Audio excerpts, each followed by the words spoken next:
राधे राधे। राधा रानी की कृपा आप सब पर सदा बनी रहे।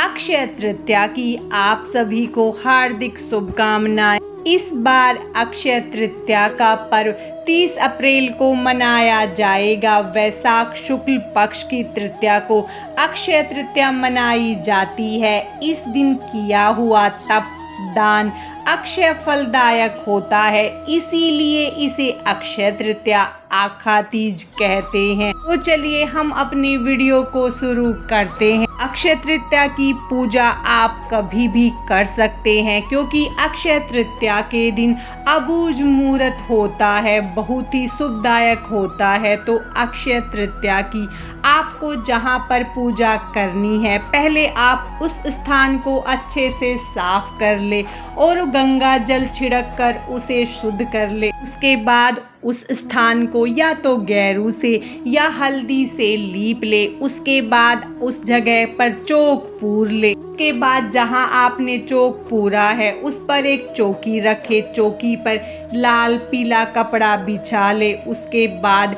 भगवान विष्णु और माता लक्ष्मी की मूर्ति या फोटो को अक्षत या पुष्प का आसन देकर चौकी पर विराजित कर ले।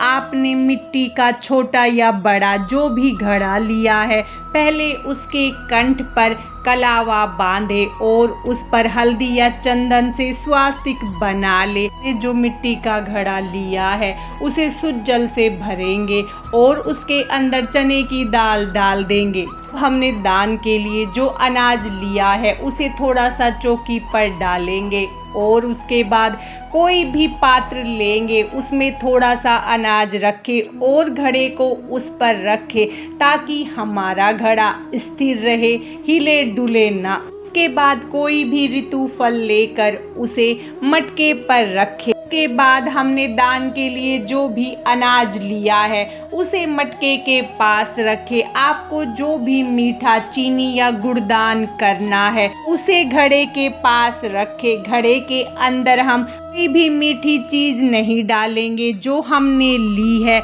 इससे घड़ा खराब हो जाता है। अब हम गणेश जी को चौकी पर विराजित करेंगे अक्षत या पुष्प का आसन देकर। उसके बाद हम दीपक को भी चौकी पर विराजित करेंगे अक्षत या पुष्प का आसन देकर और उसे हम जला लेंगे। अब हम चौकी का शुद्धिकरण करेंगे। उसके लिए एक लोटे में शुद्ध जल लेकर पुष्प की सहायता से थोड़ा सा जल छिड़क कर चौकी का शुद्धिकरण करेंगे। उसके बाद हम अपनी पूजा का या आपने अक्षय तृतीया का व्रत रखा है तो उसका संकल्प करेंगे। उसके लिए हाथ में थोड़े से पुष्प अक्षत और थोड़ा सा जल लेकर अपना नाम गोत्र स्थान बोलते हुए अपनी पूजा या व्रत का संकल्प करें और उसके बाद देवताओं का आवाहन करें। आपने हाथ में जो पुष्प और अक्षत रखे हैं उन्हें भगवान के चरणों में समर्पित कर दे।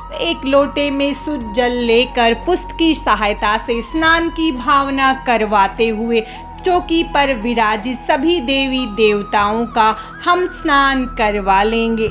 अब सबसे पहले हम भगवान गणेश का पूजन करेंगे। भगवान को रोली से तिलक करेंगे, अक्षत समर्पित करेंगे, वस्त्र स्वरूपी कलावा समर्पित करेंगे और भगवान गणेश को जनेऊ समर्पित करेंगे।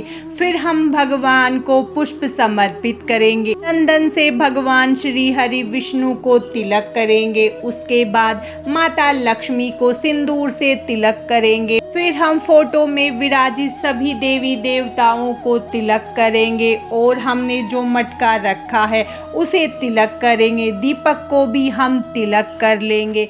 उसके बाद हम सभी को वस्त्र स्वरूपी कलावा समर्पित करेंगे।